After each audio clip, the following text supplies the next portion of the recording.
Iritsi da, ikasi dezuena praktikan jartzeko garaia, bai? Programazioari ekingo diogu.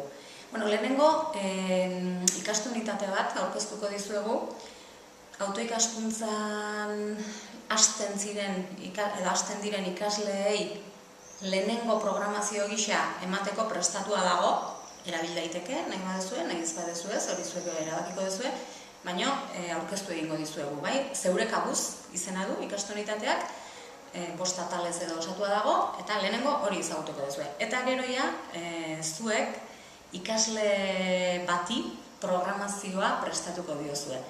Ikasle horren ezaugarriak eta diagnosi fitxa beteta emango zaizkitzue, eta prestatu beharko duzue berarentzat zeure kabuz programazio horren ondoren emango zainioketen lehen programazioa.